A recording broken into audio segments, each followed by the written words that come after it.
Witness Notes 12, Cercal, Portugal, November 2020. After you have read these introductory paragraphs once, you can skip to the new, old content here. If you are listening, then the timestamp is around the 2-minute 45-second mark. Introduction. The word settle to me carries connotations I am keen to avoid. I have never felt settled, or perhaps I cannot recall a time I felt settled. I do not feel settled now, writing this, and I've lived in the same house for 3.5 years. Without even discussing the obvious issues of colonisation, I just don't feel like I could or should settle. Better to keep my constituent parts shook up, agitated perhaps, rather than separating stagnant. Instead, I feel as though I have been travelling for years, maybe because I have not lived in my home nation of Scotland for 8.5 years. Perhaps because I know I won't stay here forever, or maybe because I carry that concept of home in a way which differs from many. More precisely, I still think of myself as a slow traveller, globally feral.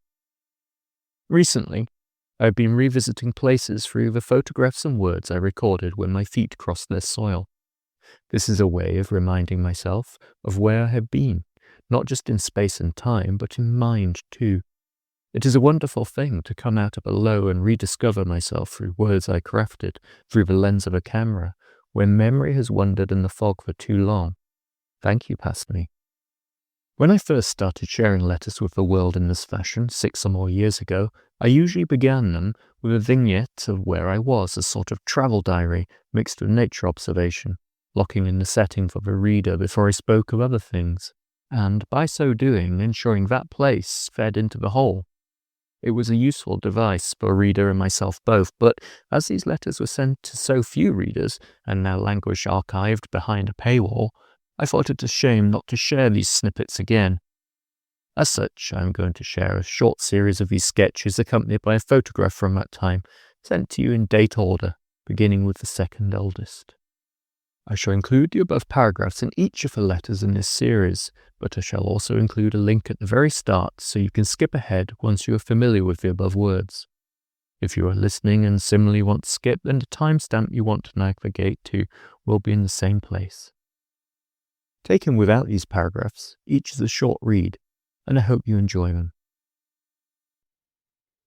Cercal, Portugal, November 2020.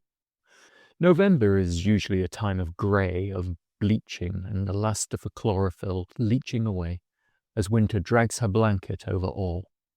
Some stubborn leaves remain to fall later in gale or frost. Others have long gone, tumbled to drifts, or pulled by rivulets into streams, into rivers, into the ocean. Everything is muted, burnt sienna, brown ochre. Names from the paints and pencils of childhood. Yet here in the Alentejo, the opposite is happening. Summer was the browning, the hot sun and months with barely any rain drying all, water only available to those with long roots or clever placing near the streams and seeps. In the last week of October, with every passing day and at times hour, the hillsides and fields have greened, from olive green through cobalt green to the brightest sap green, avocado and mint, punctuated with the acid flash of citrus of a vibrant arc of a rainbow. These new shades are washed over the view, the land absorbing the rain and mist and cloud, the plants responding. Our skies are no longer clear and blue forever.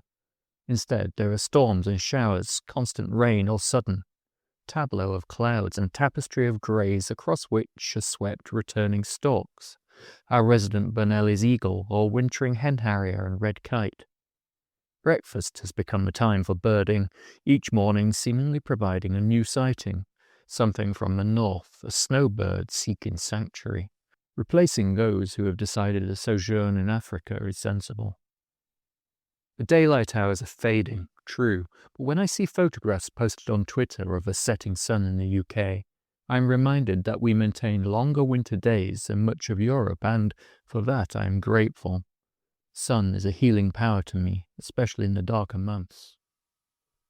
The air is laden with the scent of wet earth, infused with growing things. The days of eucalyptus tang and drowsy cork oak warmth are gone, replaced by a wildness, a primeval sense of nature in charge, new growth and new, old magic.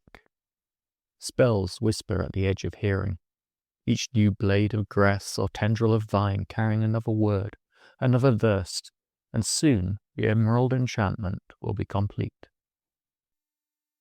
Finally, if you can afford to, there are currently 2 direct ways to support my work here. The first is to take out a paid subscription. The second way to support me here is to use my Ko-fi button link to send a tip of any amount. If you enjoyed this letter and wish to share it with others, please do so.